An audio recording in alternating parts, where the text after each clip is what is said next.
Hello. അപ്പോൾ ഇന്ന് നമ്മൾ എൻ്റെ നോമ്പ് തുറ എൻ്റെ നേരെ ഏട്ടത്തിൻ്റെ വീട്ടിലേക്ക് പോന്നു. കുറേ ദിവസമായി അവൾ ക്ഷണിക്കുന്നു, വാ എൻ്റെ അടുത്ത് വാ.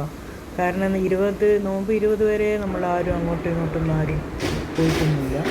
പിന്നെ മൂത്ത ഏട്ടത്തി വിളിച്ച് എന്തായാലും അവരോട് നോമ്പ് തുറക്കണം. അങ്ങനെ ഒരു ദിവസം എന്നാണ് അവരുടെ അടുത്ത് പോയി. പിന്നെ ഇവൾക്ക് പെൺകുട്ടികളൊന്നുമില്ല, ആകെ ഒരു മോനേ ഉള്ളൂ. അത് നാട്ടിലുമില്ല, ഖത്തറിലാണ് ഉള്ളത്. അപ്പോൾ ഇവൾ പറഞ്ഞ്, പിന്നെ നിങ്ങളെല്ലാവരും വീട്ടിലും നിങ്ങൾക്ക് മക്കളും കുട്ടികളെല്ലാം ആയിട്ട് നിങ്ങളെല്ലാം എപ്പോൾ നല്ല ദർജയിൽ നോമ്പെല്ലാം തുറക്കുന്ന കാണുന്നുണ്ടല്ലോ, വീഡിയോസെല്ലാം നമ്മളിങ്ങനെ വെറുതെ ഇടുമല്ലോ, ഫാമിലി ഗ്രൂപ്പിൽ ഇടുമല്ലോ. അപ്പോൾ എനിക്ക് പെൺകുട്ടികളില്ലാത്തതുകൊണ്ട് എൻ്റെ വീട്ടിലൊരു രസവുമില്ല നോമ്പ് തുറക്കൽ, ഞാനും ഹസ്ബൻഡ് മാത്രമേ ഉള്ളൂ അവള്.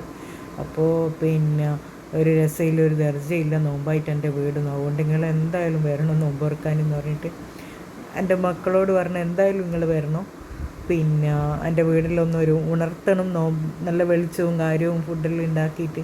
എപ്പോൾ ഇങ്ങനെ തട്ടിക്കൂട്ടൽ പോലെ ഞാനും അവരും മാത്രം ഇങ്ങനെ പിന്നെ എന്തെങ്കിലും കഴിച്ചൊപ്പിച്ച് അങ്ങനെ ആളില്ലാത്തവരെ നമുക്ക് അങ്ങനെ ഒന്നും ഉണ്ടാക്കാനൊന്നും തോന്നില്ല. അപ്പോൾ ഇവക്കാണെങ്കിൽ പെൺകുട്ടികളില്ലാത്തതുകൊണ്ട് എപ്പോൾ ഒരു പരാതിയാണ്.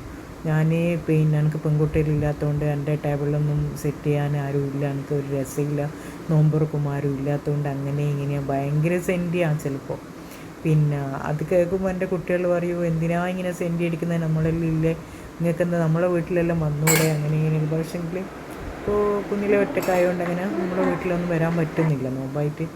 നോമ്പ് ഫസ്റ്റ് 2-3 ദിവസം ഉണ്ടായിരുന്നു, പിന്നെ വരാൻ പറ്റിയിട്ടില്ല. അപ്പോൾ ഇന്ന് അവൾ ആഗ്രഹം തീർക്കാമെന്ന് വിചാരിച്ച് അവളുടെ അടുത്ത് പോകാമെന്ന് വിചാരിച്ചു. എൻ്റെ മക്കൾ പറഞ്ഞ് എന്തായാലും ഇന്ന് പോകണം, പിന്നെ സുലിയത്തൊക്കെ തോല്ലി അങ്ങനെ ഇങ്ങനെയാണെന്നെല്ലാം പറഞ്ഞ് അവളെ ഇന്ന് സന്തോഷിപ്പിക്കാമെന്ന് വിചാരിച്ചു. അപ്പോൾ നമ്മളോട് നേരത്തെ ചെല്ലാൻ പറഞ്ഞേനെ, നിങ്ങൾ വന്നിട്ട് വേണം എനിക്കെല്ലാം ചെയ്തു തരാൻ, എനിക്കാരും ഇല്ലല്ലോ, ഞാൻ ഒറ്റയ്ക്കില്ലേ. പക്ഷേ മൂപ്പർ എല്ലാ പണിയും എടുക്കും, എന്നിട്ട് എല്ലാം ഒരുക്കി വെച്ചിന്. നമ്മൾ പോകുമ്പോഴത്തേക്ക് ഒരു പണിയൊന്നുമില്ല. വെറുതെ ഇങ്ങനെ പറയുകയാണെങ്കിലും കുട്ടികളെ കൊണ്ടൊന്നും പണിയെടുപ്പിക്കുന്ന ഇഷ്ടമല്ല, എല്ലാം ഓളെന്നെ ഒറ്റയ്ക്ക് ചെയ്യും. ഒക്കാകെ അവിടെ എത്തി കിട്ടിയാൽ മതി നമ്മൾ. അപ്പോൾ നമ്മൾ കുറച്ച് ലേറ്റായിപ്പോയി പോകുമ്പോൾ. അപ്പോഴത്തേക്ക് മൂപ്പറെല്ലാം അവിടെ കരുതി റെഡിയാക്കി വെച്ചിന്. പാവം തോന്നിപ്പോയി, എല്ലാം ഒറ്റയ്ക്ക് ചെയ്തിട്ട്. പിന്നെ നമ്മൾ പറഞ്ഞിന് ഒന്നും ഉണ്ടാക്കണ്ട, ഉള്ളതുപോലെയെല്ലാം മതി, നമുക്ക് വന്നിട്ട് അവിടെ നിന്ന് എന്തെങ്കിലും പെട്ടെന്ന് റെഡിയാക്കുക, നിങ്ങൾ ആഗ്രഹം പോലെ നല്ല ഉഷാറാക്കി തരുമോ, അങ്ങനെ ഇങ്ങനെ അതെല്ലാം പറഞ്ഞിന്. പക്ഷേ നമ്മളൊന്നും കാത്തു നിൽക്കാണ്ട് എല്ലാം അവിടെ ശരിയാക്കി വെച്ചിന്, റെഡിയാക്കി വെച്ചിന്. അപ്പോൾ പാർട്ടായിട്ടാണ് ക്ഷണിക്കുന്നത്. നമ്മൾ ഉമ്മാൻ്റെ മക്കളെ എല്ലാവരെയും ഒരുമിച്ച് വിളിക്കാനെന്നുള്ളൊരു ആരോഗ്യസ്ഥിതി വളരെ മോശമാണ്. അപ്പോൾ നമ്മളോട് പറഞ്ഞിനി, ഞാനങ്ങനെ എല്ലാവരെയും ഒരുമിച്ചിട്ട് ഒറ്റയടിക്ക് വിളിക്കുന്നില്ല, ഒരു പാർട്ടായിട്ട് എടുത്തിട്ട് വന്നാൽ മതി എന്ന് പറഞ്ഞു. അപ്പോൾ ഇന്ന് ഞാനും എൻ്റെ മക്കളും എൻ്റെ ഫാമിലിയും എൻ്റെ ഒരു താങ്കളുടെ ഫാമിലി മാത്രമേ ഉള്ളൂ. പിന്നെ കുറേ ആൾക്കാരുണ്ട്, അവരെല്ലാം ഇങ്ങനെ ഓരോരുത്തരായിട്ട് ഓരോ ദിവസമായിട്ട്, ഇനി അങ്ങനെ അധിക ദിവസങ്ങളില്ലല്ലോ, പിന്നെ ആ ഉള്ള ദിവസങ്ങളിൽ ഓരോരുത്തരായിട്ട് വിളിക്കാമെന്ന് പറഞ്ഞ് ഇന്ന് നമ്മൾ മാത്രമേ ഉള്ളൂ. ഒറ്റയ്ക്കാവുമ്പോൾ പിന്നെ കുറച്ച് ബുദ്ധിമുട്ടാണ്, കാരണം ഒറ്റയ്ക്കല്ലേ, അങ്ങനെ പെട്ടെന്നൊന്നും ചെയ്യാൻ പറ്റില്ല. അപ്പോൾ നമ്മളോട് പറയും, എനിക്ക് എല്ലാവരെയും നല്ലോണം ശ്രദ്ധിക്കാൻ പറ്റണമെങ്കിൽ കുറച്ചായിട്ട് ആൾക്കാർ വന്നാൽ മതി. നമ്മൾക്ക് വീട്ടുകാർക്കൊരു പിന്നെ എന്താ പറയാൻ ഒരു സ്വഭാവമുണ്ട്, പോകുന്നുണ്ടെങ്കിൽ എല്ലാം ഒറ്റയടിക്ക് പോയിട്ട് പിന്നെ അങ്ങനെയാണ് ചെയ്യാൻ, എല്ലാവരും ഒറ്റയടിക്കാണ് പോകാൻ. പിന്നെ ഇല്ലെങ്കിൽ ആരുമില്ല, തീരെ പോവില്ല. അപ്പോൾ അവളിത് ആദ്യമേ പറയും, നിങ്ങൾ അങ്ങനെ വരാൻ നിൽക്കറ്, പിന്നെ അതെനക്കും നഷ്ടമാണ്, ഒറ്റയടിക്ക് വന്ന് പിന്നെ ആരും ഇല്ലാത്ത പോലെ ഞാൻ കുറേ ദിവസം നിൽക്കുന്നത്. അതുകൊണ്ട് ഓരോ ദിവസങ്ങളായിട്ട് വരുമ്പോൾ എൻ്റെ വീടിനും അതൊരു ഉണർവായി, എനിക്കതൊരു സൗകര്യമായി നിങ്ങളെല്ലാം ട്രീറ്റ് ചെയ്യാൻ. അതുകൊണ്ട് അങ്ങനെ വന്നാൽ മതി എന്ന് തന്നെ പറഞ്ഞതാണ്. അതുകൊണ്ട് പിന്നെ നമുക്ക് ഇഷ്ടം എല്ലാവർക്കും ഒപ്പരം ഒരുമിച്ച് കൂടാനാണ്. പക്ഷേങ്കിൽ അങ്ങനെ ഒരു നോമ്പ് തുറ നമ്മളെല്ലാവരിലും ഉണ്ടാവും, നമ്മൾ ഉമ്മാൻ്റെ മക്കളും അങ്ങനെയെല്ലാം ആയിട്ട് കുറച്ചധികം പേരുണ്ട്. അപ്പോൾ അങ്ങനെയായിട്ടുള്ളൊരു വലിയൊരു മീറ്റപ്പ് നമ്മൾ നടത്തലുണ്ട് എല്ലാ നോമ്പിനും. പിന്നെ നോമ്പ് തുറ അങ്ങനെ ഒരു ദിവസം ഇൻഷാ അല്ലാഹ് നമ്മൾ എൻ്റെ ഒരു ഏട്ടത്തിൻ്റെ വീട്ടിലങ്ങനെ നിശ്ചയിച്ചിട്ടുണ്ട്. ഇൻഷാ അല്ലാഹ് അത് ഉണ്ടാവും, നാളെയോ മറ്റന്നാളോ അതുണ്ടാവും. അപ്പോൾ ഇന്ന് ഇവളിങ്ങനെ ഒറ്റയ്ക്ക് താമസിക്കുന്നതുകൊണ്ട് ഇവളെ വരാതെയും വിഷമങ്ങളെല്ലാം തീർക്കട്ടെ എന്ന് വിചാരിച്ച് ഇന്ന് ഞാനും മക്കളും എൻ്റെ ഒരാങ്ങളെയും ഫാമിലിയും ഇവിടെ വരാമെന്ന് വിചാരിച്ച് അങ്ങനെ വന്നതാണ്. അപ്പോൾ അമ്മയും ആങ്ങളെല്ലാം കുറച്ച് നേരത്തെ ഇവിടെ എത്തിയിട്ട് ഉണ്ട്, ഞാൻ കുറച്ച് ലേറ്റായിപ്പോയി. അപ്പോഴത്തേക്കെല്ലാം മൂപ്പർ ഇവിടെ റെഡിയാക്കി വെച്ചിന്. എൻ്റെ മക്കൾ പറഞ്ഞു, എന്തിനാ നിങ്ങൾ ഇതെല്ലാം റെഡിയാക്കിയത്, നമ്മളെല്ലാം വന്നിട്ട് ശരിയാക്കില്ല എന്നാ. പിന്നെ അപ്പോഴത്തേക്ക് കുട്ടികൾ പണിയെടുപ്പിക്കുന്നതൊന്നും നോക്കും വലിയ ഇഷ്ടമല്ല, അപ്പോൾ ഇങ്ങനെ പറയുകയുള്ളൂ. അങ്ങനെ എല്ലാം റെഡിയാക്കി വെച്ച് നമ്മൾ പോകുമ്പോഴത്തേക്കെല്ലാം റെഡിയാക്കീന്. അപ്പോൾ ഞങ്ങൾ അസ്റൊന്നും നിസ്കരിച്ചിട്ടില്ല, പോയ പോലെ അവിടെ നിന്ന് നിസ്കാരമെല്ലാം കഴിഞ്ഞ് പിന്നെ പെട്ടെന്ന് തന്നെ കിച്ചണിൽ ഇറങ്ങി എല്ലാം ചെയ്ത്. പിന്നെ എൻ്റെ 2 ആങ്ങളമാരുണ്ടായിരുന്നു അവിടെ, മൂത്തൊരാങ്ങളെയും രണ്ടാമത്തൊരാങ്ങളെയും അവിടെ ഉണ്ട്. പിന്നെ അങ്ങനെ അവൾ ആഗ്രഹം പോലെ ഇന്നത്തെ നോമ്പ് തുറ അവിടുന്ന് ഉഷാറായിട്ട് കഴിച്ച്.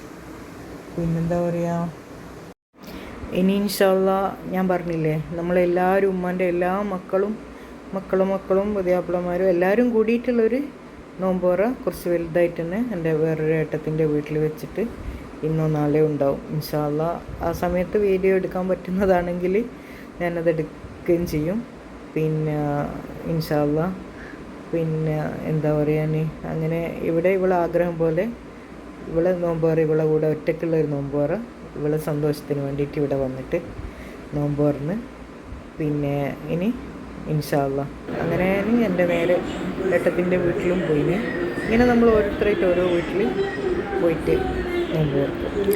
ജീവിതത്തിൽ ഇതെല്ലാം തന്നെയല്ലേ വലിയ സന്തോഷമല്ലേ. ഒരു ഉമ്മാക്ക് കുറേ മക്കളുണ്ടെങ്കിൽ ചിലപ്പോൾ അവരെല്ലാം വേറെ വേറെ, നമ്മൾ ചെറുപ്പത്തിൽ എല്ലാവരും ഒരുമിച്ച് താമസിക്കും, ഒരു പരിധി വരെ ഒരു പ്രായം വരെയല്ലേ നമ്മളെല്ലാം ഒരുമിച്ച് ഉണ്ടാവും. എത്ര മക്കളുണ്ടായാലും കല്യാണം എല്ലാം കഴിഞ്ഞ് കുട്ടികളെല്ലാം എല്ലാവരും ഓരോരുത്തർ ഓരോ വഴിക്ക് പോയാൽ പിന്നെ എല്ലാവരും അങ്ങോട്ടും ഇങ്ങോട്ടും ഒരകന്ന പോലെയായി. ചില ആൾക്കാർ, ഭാഗ്യമുള്ള ആൾക്കാർ വീടിൻ്റെ അടുത്ത് തന്നെ താമസിക്കുമ്പോൾ അത് എപ്പോഴും അവർക്ക് കാണാനും എല്ലാം ചെയ്തു കൊടുക്കാനും എന്താ പറയാൻ എപ്പോഴും അവർക്ക് കണ്ടുമുട്ടാനുള്ള ഒരു അവസരം കിട്ടും. അതെല്ലാം ഏറ്റവും വലിയൊരു ഭാഗ്യം എന്ന് ഞാൻ പറയൽ. പക്ഷേ എന്തോ നിർഭാഗ്യം എന്ന് പറയാൻ, നമ്മളും എൻ്റെ മക്കളെല്ലാം പിന്നെ എല്ലായിടത്തും പല ഭാഗത്ത് തെറിച്ച് പോലായിപ്പോയി. പിന്നെ ഇളയനിയത്തി കുറച്ചധികം ദൂരെയാണ് ഇവിടുന്ന്, കൊയിലാണ്ടി എന്ന് പറയുമ്പോൾ നമുക്ക് കുറച്ചധികം ദൂരെ തന്നെയാണ്. പിന്നെ എല്ലാം ഇതേപോലെ തന്നെ എല്ലാം കുറച്ച് ദൂരെയാണ്. വലിയ ദൂരം എന്ന് പറയാൻ പറ്റില്ല, എന്നാലും പെട്ടെന്നൊന്നും നമുക്ക് വിചാരിച്ച പോലെ പോകാൻ പറ്റുന്നൊരു സ്ഥലമല്ല. പിന്നെ ആ കാര്യത്തിൽ നമ്മളെല്ലാവർക്കും എൻ്റെ മക്കൾക്കും ഉമ്മാക്കും എല്ലാം ഭയങ്കര വിഷമമാണ്. നമ്മൾ തന്നെ അതിങ്ങനെ എപ്പോഴും പറയും, നമ്മൾ മാത്രം എന്താ ഇങ്ങനെ ആയിപ്പോയാൽ. ചില ആൾക്കാർ തറവാട്ട് വീടിൻ്റെ അടുത്ത് തന്നെ എല്ലാവരും ഒരുമിച്ച് താമസിക്കുന്ന കാണുമ്പോൾ ഭയങ്കര സന്തോഷം തോന്നും. അത് മാഷാ അല്ലാഹ് അതൊരു നല്ല കാര്യമാണ്. പക്ഷേങ്കിൽ നമ്മളിങ്ങനെ എല്ലാവരും എന്തോ നമ്മളെ സാഹചര്യവും എല്ലാം മോശമായതുകൊണ്ട് നമ്മളെല്ലാവരും ഒന്നുകിൽ ഹസ്ബൻഡിൻ്റെ വീട്ടിൻ്റെ അടുത്ത് അല്ലെങ്കിൽ വേറെ എവിടെയെങ്കിലും സ്ഥലം വാങ്ങി അവിടെ വീടെടുത്ത് നമ്മൾ എൻ്റെ മക്കളെല്ലാം.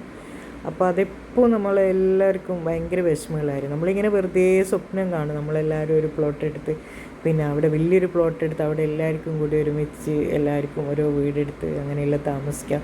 വെറുതെ ഇങ്ങനെ സ്വപ്നം കാണും, ഒന്നും നടക്കുന്ന കാര്യമല്ല നമ്മൾ. പക്ഷേങ്കിൽ എന്താ പറയാൻ വല്ലാത്തൊരു വിഷമം അത്. അപ്പോൾ ഉമ്മാക്കാണെങ്കിൽ പറയണ്ട, നമ്മളുമ്മാക്കാണെങ്കിൽ എപ്പോഴും വിഷമം. ഉമ്മാൻ്റെ മക്കൾ എപ്പോൾ അരിയത്ത് വേണം എന്നുള്ള വിചാരം ആളാണ് എൻ്റെ ഉമ്മ.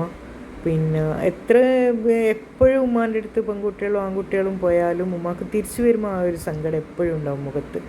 പരാതിയും പരിഭവവും തന്നെ എപ്പോഴും ഉണ്ടാകാൻ. ഞാൻ കുറേ മക്കളെ പറ്റി എൻ്റെ കൂടെ ആരുമില്ല എന്നുള്ള ഉമ്മ ഇപ്പോൾ അങ്ങനെ പ്രാക്ടിക്കലായിട്ടൊന്നും ചിന്തിക്കില്ല. കാരണം കല്യാണം കഴിഞ്ഞ് കുട്ടികൾ മക്കൾ വലുതായി വേറെ താമസിച്ചാലും എന്തായാലും ഒരു സൗകര്യക്കേട് ഉണ്ടാവില്ല. എപ്പോഴും അങ്ങനെ വന്ന് നിൽക്കാം. പിന്നെ ഉമ്മാനെ നമ്മളെ വീട്ടിലേക്ക് കൊണ്ടുവന്നിട്ട് താമസിപ്പിക്കും. അങ്ങനെ ഉമ്മ വരും. പക്ഷേങ്കിൽ ഉമ്മക്ക് അത് വലിയ ഇഷ്ടമില്ല.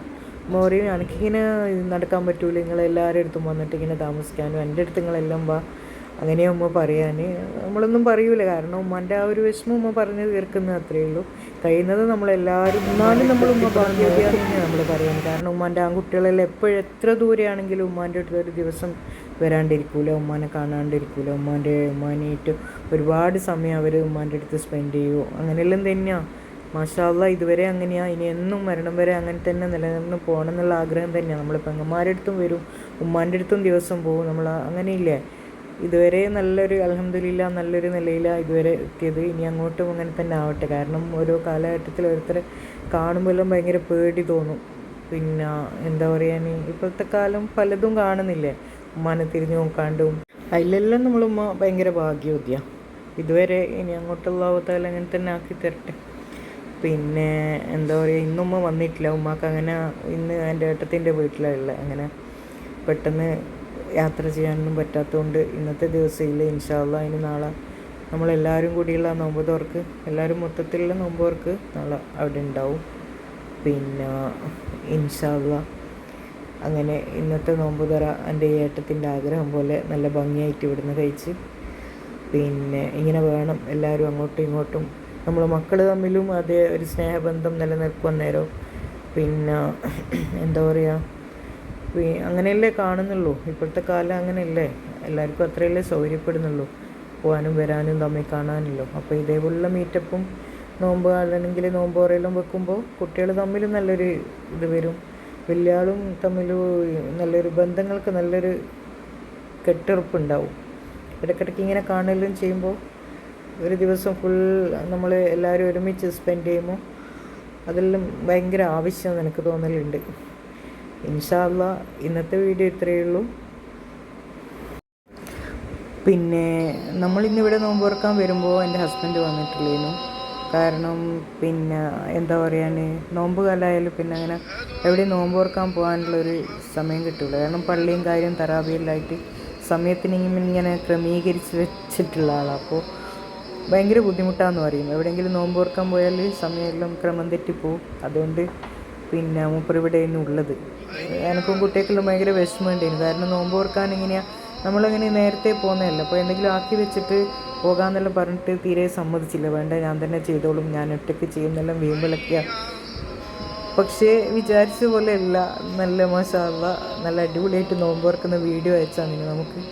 പിന്നെ നല്ല റാഹത്തായിട്ട് നോമ്പ് തുറന്നിന്. ഭയങ്കര വിഷമേനും എനിക്ക് മക്കൾക്കെല്ലാം. പക്ഷെങ്കിൽ അതെല്ലാം മാറിക്കിട്ടി വീഡിയോ കണ്ടേലും.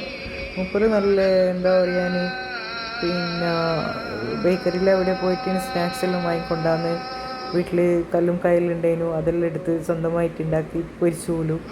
പിന്നെ ജ്യൂസെല്ലാം സ്വന്തമായിട്ട് ഉണ്ടാക്കി.